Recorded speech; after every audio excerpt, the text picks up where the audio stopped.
Look at the sheer density of our physical reality. We exist in a tangle of expanding galaxies, colliding star systems, and on a microscopic level, the infinite firing layers of human consciousness.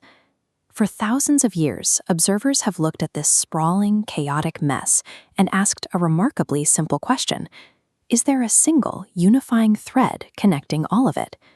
In ancient India, a lineage of sages and philosophers dedicated their lives to finding the absolute bedrock of existence.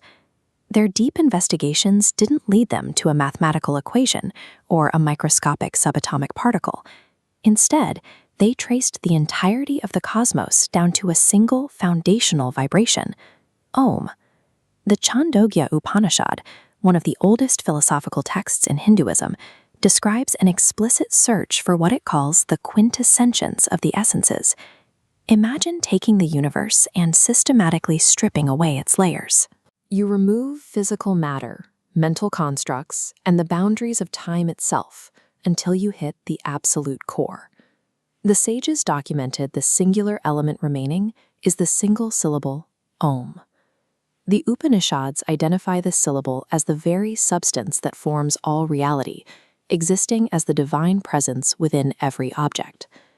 Among the ancient texts, the Mandukya Upanishad makes the most aggressive claim about exactly what this syllable actually is.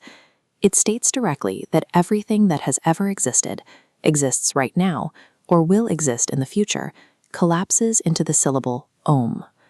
And it goes further: whatever transcends the boundaries of time altogether, that is also Om.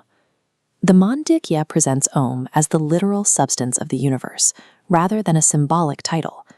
Because every state of matter and moment of time is described as being contained within this single syllable, the sages concluded that the universe is built on a foundation of eternal vibration. This concept builds on the Upanishadic idea that all of creation was originally born from a primal word. Think of Om as a foundational frequency, a continuous, life-giving energy that organizes and sustains all matter, operating much like a spiritual sun radiating throughout space. We see this exact architecture corroborated in another major text, the Katha Upanishad. Here, the text specifies that this simple monosyllable is the highest Brahman, the ultimate, unchanging reality.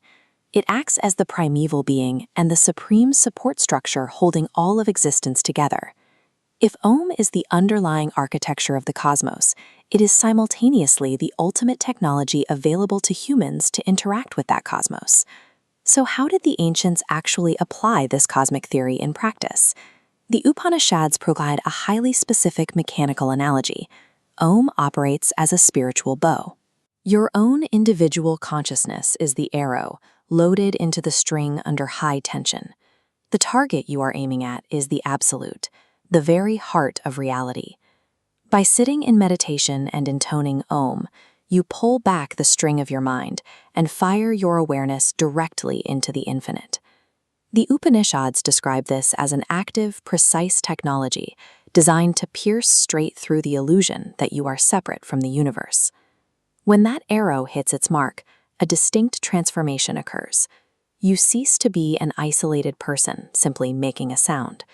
The practitioner merges their individual fragment with the infinite whole, tapping directly into the literal architecture of existence. Modern historical masters like Swami Vivekananda explicitly affirmed this union, echoing the ancient texts that declare the sound and God are one and the same. By meditating on this single syllable, you are actively aligning yourself with the very fabric of the cosmos. Subscribe to the channel to keep exploring these ancient technologies, and I'll see you back here for day 5.